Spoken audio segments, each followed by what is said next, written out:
ಉತ್ತರ ಕರ್ನಾಟಕದ ಹೆಮ್ಮೆಯ ಪಬ್ಲಿಕ್ ನೆಟ್ವರ್ಕ್ ಸುದ್ದಿ ನಿಮ್ಮ ಮನೆಯ ಬಾಗಿಲವರೆಗೆ. ಪ್ರಶಾಂತ್ ನಾಗ್ನೂರ್ ಇವರ ಸಾರಥ್ಯದಲ್ಲಿ ಪಬ್ಲಿಕ್ ನೆಟ್ವರ್ಕ್ ಟಿವಿ ಕರ್ನಾಟಕ. ನಮಸ್ಕಾರ ವೀಕ್ಷಕರೇ, ನಾನು ನಿಮ್ಮ Prashant S Nagnuri. Public network ವಾಹಿನಿಗೆ ಸ್ವಾಗತ. ಇಂದು ನಮ್ಮ ದೇಶ ಕಂಡ ಅಜಾತ ಶತ್ರುವಿನ ಜನ್ಮದಿನ. ದೇಶಕ್ಕೆ ಹಾಗೂ ಇಡೀ ಜಗತ್ತಿಗೆ ಮಾದರಿಯ ವ್ಯಕ್ತಿ, ಅದು ದೇಶವನ್ನು ಕಾಪಾಡುವಂಥ ವ್ಯಕ್ತಿ ಅಟಲ್ ಬಿಹಾರಿ ವಾಜಪೇಯಿ ಅವರು ನಮ್ಮನ್ನೆಲ್ಲ ಅಗಲಿದ್ದಾರೆ.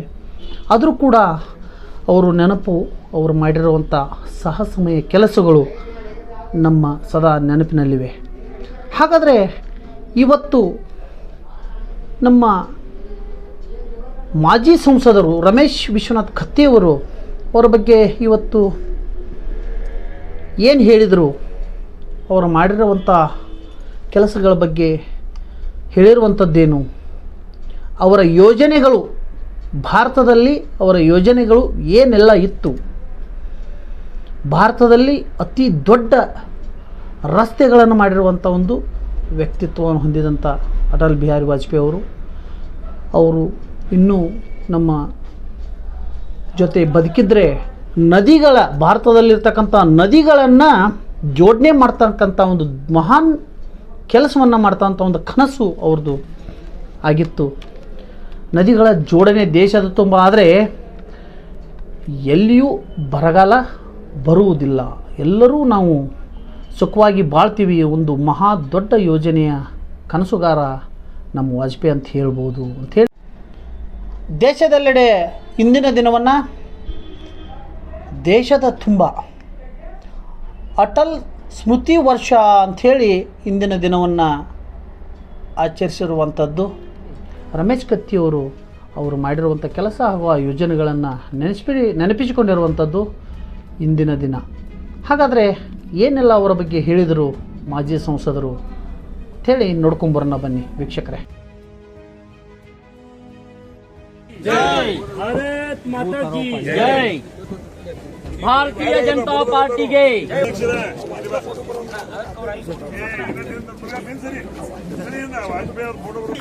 भारत माता की जय, वंदे मातरम, वंदे मातरम, भारतीय जनता पार्टी के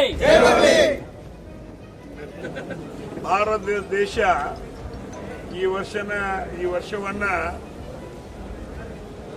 ಅಟಲ್ ಬಿಹಾರಿ ಅವರ ಜನ್ಮ ದಿನವನ್ನು ವರ್ಷಾನುವರ್ಷ ಇವತ್ತು ದಿವಸ ಸ್ಮೃತಿ ವರ್ಷವನ್ನಾಗಿ ಆಚರಣೆ ಮಾಡುವಂಥ ಒಂದು ಕಾರ್ಯಕ್ರಮ. ಜೊತೆಗೆ ಇವತ್ತು ಅಟಲ್ ಬಿಹಾರಿ ವಾಜಪೇಯಿ ಅವರ ಒಂದು ಜನ್ಮದಿನ. ದೇಶ ಕಂಡಂತ ಅಜಾತ ಶತ್ರು ಪ್ರಧಾನಮಂತ್ರಿಗಳು, ವಿದೇಶಾಂಗ ಮಂತ್ರಿಗಳು, ಒಳ್ಳೆಯ ಆಡಳಿತಗಾರ, ಒಳ್ಳೆಯ ಕವಿ, ಸಾಹಿತಿ. ಈ ಒಂದು ಸ್ಮೃತಿ ದಿನವನ್ನು ಆಚರಣೆ ಮಾಡುವಂಥ ಸಂದರ್ಭದಲ್ಲಿ ವೇದಿಕೆ ಮೇಲೆ ಆಸೀನರಾಗಿರ್ತಕ್ಕಂಥ ನಮ್ಮ ಪಕ್ಷದ ಕ್ಷೇತ್ರದ ಅಧ್ಯಕ್ಷರು, ಸಹೋದರ ಮಿತ್ರರಾಗಿರ್ತಕ್ಕಂಥ ರಾಜಸಾಹೇಬ್ ಹಿರೇಮಠರವರೇ, ಜಿಲ್ಲಾ ರೈತ ಮೋರ್ಚಾದ ಅಧ್ಯಕ್ಷರು,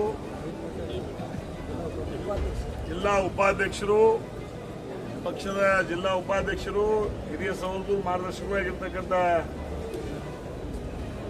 ಇಲೆಕ್ಟ್ರಿಕ್ ಸಂಸ್ಥೆಯ ನಿರ್ದೇಶಕರಾಗಿರ್ತಕ್ಕಂಥ ಸತ್ಯಪ್ಪನ ನಾಯ್ಕರವರೇ, ನಿಕಟಪೂರ್ವ ಜಿಲ್ಲಾ ಕಾರ್ಯದರ್ಶಿಗಳು, ಸಹೋದರ ಮಿತ್ರರಾಗಿರ್ತಕ್ಕಂಥ ಗುರುವಣ್ಣ ಕುಲಕರ್ಣಿ ಅವರೇ, ನಮ್ಮ ವಿದ್ಯುತ್ ಸಹಕಾರಿ ಸಂಸ್ಥೆಯ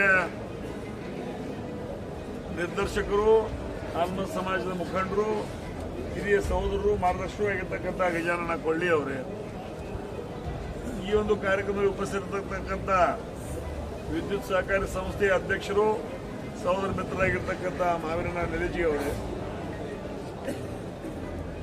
ಉಪಾಧ್ಯಕ್ಷರಾಗಿ ವಿದ್ಯುತ್ ಸಹಕಾರಿ ಸಂಸ್ಥೆಯ ಉಪಾಧ್ಯಕ್ಷರಾಗಿರ್ತಕ್ಕಂಥ ಅಜಿತನ ಮುನ್ನೋಳಿ ಅವರೇ, ಈ ಕಾರ್ಯಕ್ರಮದಲ್ಲಿ ಭಾಗವಹಿಸಿರ್ತಕ್ಕಂಥ ಯಾವತ್ತೂ ಪಕ್ಷದ ಕಾರ್ಯಕರ್ತರೇ, PKPSನ ಅಧ್ಯಕ್ಷರೇ, ಉಪಾಧ್ಯಕ್ಷರೇ, ಆಡಳಿತ ಮಂಡಳಿ ಸನ್ಮಾನಿತ ಎಲ್ಲಾ ಸದಸ್ಯರೇ, ವಿದ್ಯುತ್ ಸಹಕಾರ ಸಂಘದ ಇನ್ನುಳಿದ ಎಲ್ಲಾ ಸದಸ್ಯರೇ, ಗ್ರಾಮ ಪಂಚಾಯತಿ ಸದಸ್ಯರೇ, ಎಲ್ಲಾ ಮೋರ್ಚಾಗಳ ಅಧ್ಯಕ್ಷರೇ, ಕಾರ್ಯಕರ್ತರು, ಇವತ್ತು ಅಟಲ್ ಬಿಹಾರಿ ವಾಜಪೇಯಿ ಅವರು ಪ್ರತಿದಿನ ಆಚರಣೆ ಮಾಡ್ತಾ ಇರೋದು ಬಹಳ ಸ್ತುತ್ಯವಾಗಿರ್ತಕ್ಕಂಥ ಒಂದು ಸಂಗತಿ.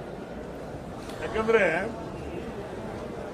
ಭಾರತ ದೇಶ ಎಷ್ಟು ತಾಕತ್ತೈತಂತ ಇಡೀ ಜಗತ್ತಿಗೆ ತೋರಿಸಿಕೊಟ್ಟಂತ ಒಂದು ಶ್ರೇಯಸ್ಸು ಅಬ್ದುಲ್ ಕಲಾಂ ಅವರ ಜೊತೆ ಕೂಡಿ ಅಟಲ್ ಬಿಹಾರಿ ವಾಜಪೇಯಿ ಅವರಿಗೆ ಅದು ಸಲ್ಲುತ್ತದೆ.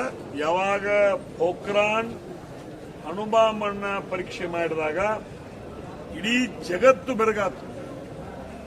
ಮುಂಜಾನೆ ಕೂಡ ಜಗತ್ತಿಗೆ ನಂಬುವಾತ ಭಾರತ ದೇಶದ ಹತ್ರನೂ ಅಣುಬಾಂಬ್ ಐತಪ್ಪ ಅನ್ನೋದು ಜಗತ್ತಿಗೆ ಗೊತ್ತಾದಾಗ ಬಹಳ ರಾಷ್ಟ್ರಗಳು ಅದನ್ನು ವಿರೋಧ ಮಾಡಿದವು. ನಮಗೆ ಕಲ್ಪನೆಗಿಲ್ಲ, ನಮ್ಮನ್ನು ಗಮನಕ್ಕೆ ತರದ, ನಮಗೆ ಹೇಳದ, ಅಥವಾ ವಿಶ್ವ ಭದ್ರತಾ ಸಂಸ್ಥೆ ಮಂಡಳಿ ಮುಂದೆ ಏನು ಮಂಡನೆ ಮಾಡದ, ನೀವು ಅಷ್ಟೇ ಹೆಂಗೆ ಮಾಡ್ರಿ, ನಾಳೆ ಗತಿ ಏನು, ಹಿಂಗೆ ಬಹಳ ವಿರೋಧ ಮಾಡಿದ್ರು. ಕೆಚ್ಚದೆ ಬಂಟ ಹೆಂಗೆ ಉತ್ತರ ಕೊಟ್ಟ, ಅದನ್ನು ಮಾಡಿದ್ದು ನಾವು ಯಾರ ಮೇಲೆ ಹಾಕಲ್ಲ, ನಮ್ಮ ಸಂರಕ್ಷಣೆ ಮಾಡ್ಕೊಳಕ್ ನಾವು ಮಾಡಿದ್ವಿ ಅನ್ನೋ ಮಾತನ್ನು ಅಂತ ಒಂದು ಮಹಾನ್ ನಾಯಕನ ಪ್ರತಿ ವರ್ಷವನ್ನು ಇವತ್ತು ದಿವಸ ಸರ್ಕಾರ ಆಚರಣೆ ಮಾಡ್ತಾ ಇದ್ದು ಬಹಳ ಸ್ತುತ್ಯವಾಗಿರ್ತಕ್ಕಂಥ ಕೆಲಸ. ಅದ್ರ ಜೊತೆಗೆ ಅವರು ಪ್ರಧಾನಮಂತ್ರಿಗಳಾಗಿದ್ದಾಗ ಈ ಅಟಲ್ ಬಿಹಾರಿ ವಾಜಪೇಯಿ ರಸ್ತೆಗಳನ್ನು ನಿರ್ಮಾಣ ಮಾಡಿದ್ರು ಹಳ್ಳಿಯಿಂದ ಹಳ್ಳಿಗೆ. ಯಾಕಂದ್ರೆ ಹಳ್ಳಿಗಳಿಗೆ ರಸ್ತೆ ಇದ್ರಿಗಿಲ್ಲ. ಫಾರ್ ಎಕ್ಸಾಂಪಲ್, ನಾವು ಹುಲ್ಲೋಳ್ಳಿ ಹೈಸ್ಕೂಲ್ ಬಾಜು ಹಾದು ಬಂದು ನಾವು ಸಂಕೇಶ್ವರ ಜೀವನಿಗೆ ರಸ್ತೆ ಕೊಡ್ತೀವಿ, ಆ ರಸ್ತೆ ಇದ್ರಿಗಿಲ್ಲ. ಅದನ್ನು ಇವತ್ತು ದಿವಸ ಅಟಲ್ ಬಿಹಾರಿ ಅವರ ಪ್ರಧಾನಮಂತ್ರಿ ಗ್ರಾಮ ಸಡಕ್ ಯೋಜನೆಯಲ್ಲಿ ಹಾಕೋದ್ರ ಮುಖಾಂತರ ಬಹುಶಃ ದಿವಂಗತ ಉಮೇಶ್ ಅಣ್ಣ ಕತ್ತಿಯವರು ಶಾಸಕರಾಗಿ ಮಂತ್ರಿ ಇದ್ದಂಥ ಸಂದರ್ಭದಲ್ಲಿ ಒಂದು 100 ಕಿಲೋಮೀಟರ್ ರಸ್ತೆಯನ್ನ ಈ ನಮ್ಮ ಹುಕ್ಕೇರಿ ತಾಲೂಕಿನಲ್ಲಿ, ಹುಕ್ಕೇರಿ ಮತಕ್ಷೇತ್ರದಲ್ಲಿ ಮಾಡಿರ್ತಕ್ಕಂಥದ್ದನ್ನು ನಾವು ನೆನೆಸ್ಕೊಳ್ಬೇಕು. ಅದ್ರ ಜೊತೆಗೆ ಹೆಣ್ಮಕ್ಳನ್ನು ಕಲಿಸ್ರಿ, ಬೇಟಿ ಬಚಾವ್ ಬೇಟಿ ಪಡಾವ್ ಅನ್ನುವಂಥ ಅನೇಕ ವಿಚಾರಗಳನ್ನು. ಆದರೆ ಒಂದನ್ನು ಮಾತ್ರ ನಾನು ಇವತ್ತು ಯಾವ ಸರ್ಕಾರಗಳು ಲಕ್ಷ್ಯ ಕೊಡ್ತಾ ಇಲ್ಲ. ಅವರೊಂದು ದೊಡ್ಡ ಕನಸಿತ್ತು, ಅದು ನಿಮ್ಮ ತಪ್ಪಿನಿಂದ ಹೋತು. ಯಾಕಂದ್ರೆ ಇವತ್ತು 1996ರಲ್ಲಿ ಅಧಿಕಾರವನ್ನು ಕಳೆದುಕೊಂಡ ನಂತರ ಅಟಲ್ ಬಿಹಾರಿ ವಾಜಪೇಯಿ ಅವ್ರ ತಲೆಯಲ್ಲಿ ನದಿಗಳ ಜೋಡಣೆ ಇತ್ತು. ಬಹುಶಃ ನದಿಗಳ ಜೋಡಣೆ ಮಾಡಿದ್ರೆ ಭಾರತ ದೇಶದಲ್ಲಿ ಅತಿವೃಷ್ಟಿ ಅನಾವೃಷ್ಟಿ ಅನ್ನೋದು ಸಮಸ್ಯೆನೇ ಇರ್ತಿರ್ಕಿಲ್ಲ. ಇವತ್ತು ಅತಿವೃಷ್ಟಿ ಬಂದ್ರೂ ಹಾಳನ, ಅನಾವೃಷ್ಟಿ ಬಂದ್ರೂ ಹಾಳನ. ಅದನ್ನು ತೆಗೆದುಹಾಕಿ ಜೋಡುವಂತ ಈ ನದಿ ಜೋಡಣೆ ಮಾಡೋದ್ರ ಮುಖಾಂತರ ಇಡೀ ಭಾರತ ದೇಶ ಸುಜಲಾಂ ಸುಫಲಾಂ ಆಗಿರೋದ್ರ ಮುಖಾಂತರ ರೈತರಿಗೆ ಒಂದು ನೀರಾವರಿಯ ಒಂದು ಶಕ್ತಿಯನ್ನು ತುಂಬುವಂತ ಕೆಲಸ ಅವ್ರ ಕನಸಾಗಿತ್ತು. ಆ ಕನಸನ್ನು ನನಸು ಮಾಡುವಂತ ವಿಚಾರದಲ್ಲಿ ಇವತ್ತು ದಿವಸ ಮೋದಿ ಸರ್ಕಾರವು ಸಹಿತ, ಮಾನ್ಯ ಪ್ರಧಾನಮಂತ್ರಿ ಆಗಿರ್ತಕ್ಕಂಥ ನರೇಂದ್ರ ಮೋದಿ ಅವರು ಸಹಿತ ಪ್ರಯತ್ನ ಮಾಡ್ತಾ ಇದ್ದಾರೆ.